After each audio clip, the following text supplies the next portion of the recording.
दोस्तों, ये कहानी रिक नाम के एक ऐसे लड़के की है जिसको अपने दोस्त की मॉम से ही प्यार हो जाता है। लेकिन जब उसके दोस्त को इसके बारे में पता चलता है तो रिक के साथ क्या क्या होता है यही हम देखेंगे आज की इस कहानी में। तो कहानी की शुरुआत में हम रिक नाम के एक लड़के को देखते हैं जो कि अपनी मॉम लूसी को सोफे पर बेहोश पड़ा हुआ देखता है। दरअसल लूसी ने आत्महत्या करने की कोशिश की थी और उसके पास में बहुत सारे लेटर्स भी पड़े थे। अब अपनी माँ को ऐसा देखकर रिक उन्हें तुरंत हॉस्पिटल में एडमिट कराता है। इसके बाद जब रिक उनके लिखे हुए लेटर्स को पढ़ता है तब उसे पता चलता है कि रिक की मॉम को उसकी बेस्ट फ्रेंड मिस्टर बेंडर और रिक के अफेयर के बारे में पता चल गया था और शायद इसी वजह से उसकी मॉम ने आत्महत्या करने की कोशिश की थी। फिर रिक हमें बताता है कि ये सब कैसे शुरू हुआ और इसी के साथ कहानी सीधा फ्लैशबैक में जाती है। यहाँ पर हम देखते हैं कि रिक की मॉम लूसी एक अल्कोहलिक है और वो अपने बच्चों पर बिल्कुल भी ध्यान नहीं देती और वो हमेशा रिक के डैड को सिर्फ डिवोर्स देने की ही बातें करती रहती है। इसके अलावा रिक की क्रिस्टन नाम की एक सिस्टर भी है जो कि क्लब में लोगों के सामने अश्लील डांस करती है। इसके बाद हम रिक के डैड जोसेफ को देखते हैं जो कि हमेशा घर से बाहर रहता है और वो भी अपने बच्चों पर बिल्कुल भी ध्यान नहीं देते। यहाँ पर हमें ये भी पता चलता है कि रिक अपने स्कूल में नीना नाम की एक लड़की को बहुत ज्यादा लाइक करता है पर उन्होंने आज तक नीना से कभी बात नहीं की। इसके बाद रिक अपने एक दोस्त बिली से मिलने जाता है और वहाँ पर हम बिली की मॉम मिस बेंडर को देखते हैं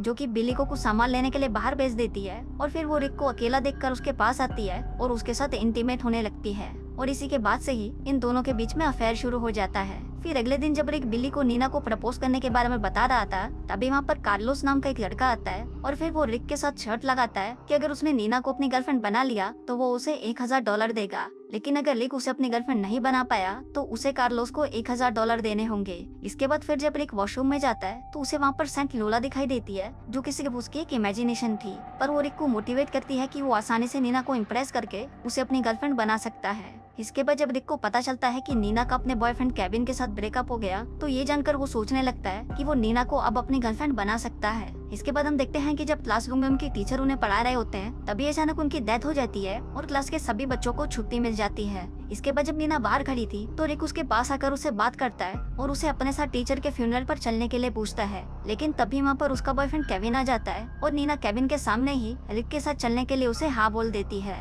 इसके बाद हम उन तीनों को टीचर के फ्यूनरल पर देखते हैं। तभी नीना रिक को बताती है कि उसे जॉश गॉर्डन का म्यूजिक बहुत पसंद है। अभी सुनकर रिक उसे इम्प्रेस करने के लिए झूठ बोल देता है कि वो जॉश गॉर्डन को पर्सनली जानता है और वो तो कल उसके कॉन्सर्ट में भी जाने वाला है। अभी सुनकर नीना बहुत खुश होती है और वो रिक से पूछती है कि क्या मैं भी तुम्हारे साथ चल सकती हूँ। अब रिक को तो नीना को पटाना ही था इसलिए वो उसे हाँ बोल देता है। इसी तरह उसके कार को पीछे से कोई टक्कर मार देता है और फिर जब रिक बाहर आकर देखता है तो वहाँ पर चर्च के फादर होते हैं। तभी फादर रिक से माफी मांगते हैं और वो उसे कहते हैं कि वो उसकी कार को ठीक करवा देंगे। अब रिक को नीना को कॉन्सर्ट में भी लेके जाना था इसलिए वो अपने एक दोस्त जिमी के पास जाता है और उसे कॉन्सर्ट की टिकट का जुगाड़ करने को कहता है। अब जिमी उसका ये काम करने को तैयार हो जाता है लेकिन इसके बदले वो रिक को अपने डीलर से ड्रग्स लाने का काम दे देता है। फिर अगले दिन रिक ड्रग्स लेने के लिए उसके डीलर के पास जाता है पर वो उस पैकेट को जिमी को देने से पहले उसमें से थोड़ा सा ड्रग अपने पास रख लेता है। अब रिक को कॉन्सर्ट में जाने के लिए एक कार की जरूरत थी इसलिए वो कार मांगने मिस बेंडर के पास जाता है और थोड़ी देर तक उसे किस करने के बाद मिस बेंडर उसे अपनी कार देने के लिए मान जाती है। लेकिन जब अगले दिन वो कार लेने के लिए मिस बेंडर के पास आता है तो मिस बेंडर उसे बिली को भी उसके साथ ले जाने को कहती है। इसके बाद जब बिली और रिक जिमी के पास कॉन्सर्ट के टिकट के ले जाते हैं तो जिमी उन्हें टिकट्स देने से साफ मना कर देता है और उन्हें गालियां देकर वहाँ से चला जाता है।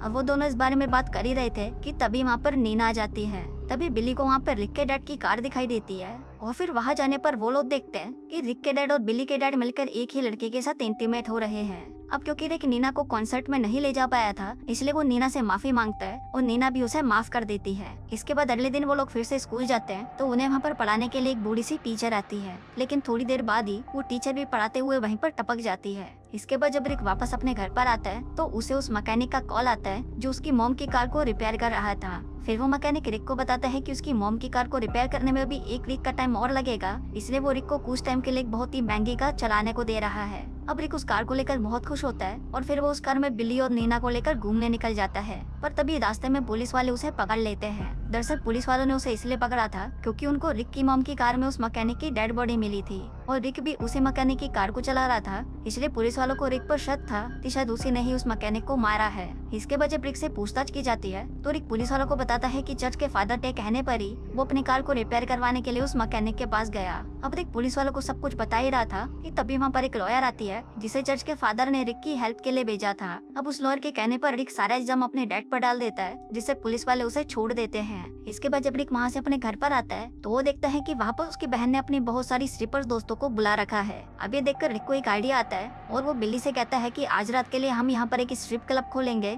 ताकि हम कार्लोस को देने के लिए $1000 का जुगाड़ कर सके, क्योंकि अब रिक को ऐसा लग रहा था कि वो शर्त हार जाएगा, इसीलिए ही वो ये सब कर रहा था। इसके बाद रिक ये बात अपने दोस्तों को बताता है और वो लोग भी इसके लिए तैयार हो जाते हैं। आगे बिली अपने माँ मिस बेंडर को भी वहाँ पर बुला लेता है, जिसको देखकर रिक को बिल्कुल भी अच्छा नहीं लगता। फिर जब बिली वहाँ से बाहर जाता है तो मिस बेंडर जबरदस्ती रिक के साथ इंटीमेट होने की कोशिश करती है, पर रिक बहुत ही मुश्किल से उससे अपना पीछा छुड़वाता है। फिर थोड़ी देर बाद वहाँ पर बिली भी आ जाता है और वो अपनी मॉम को ये सब हरकतें करते हुए देख लेता है, लेकिन तभी रिक बिली को उसकी मॉम को दूसरे रूम में ले जाने को कहता है। इसके बाद पार्टी शुरू होती है और बिली और रिक बहुत सारे पैसे कमा लेते हैं।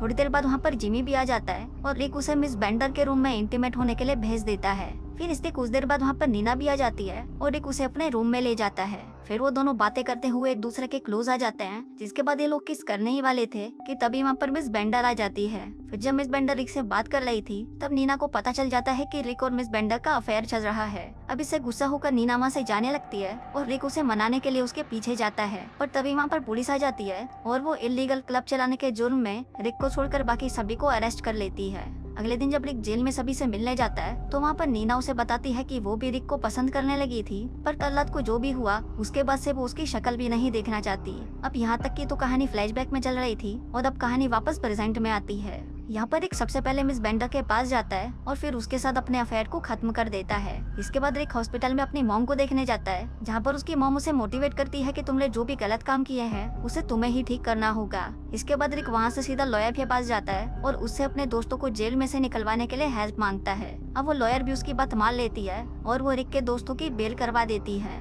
इसके बाद रिक अपनी मॉम से मिलने वापस हॉस्पिटल में जाता है, जहाँ पर उसे पता चलता है कि नीना भी वहाँ पर पार्ट टाइम जॉब कर रही है। फिर रिक अपनी मॉम को डिवोर्स पेपर देता है ताकि वो उसके डैड से डिवोर्स ले सके। इसके बाद जब रिक हॉस्पिटल से बाहर आता है तो नीना उससे वहाँ पर मिलने के लिए आती है।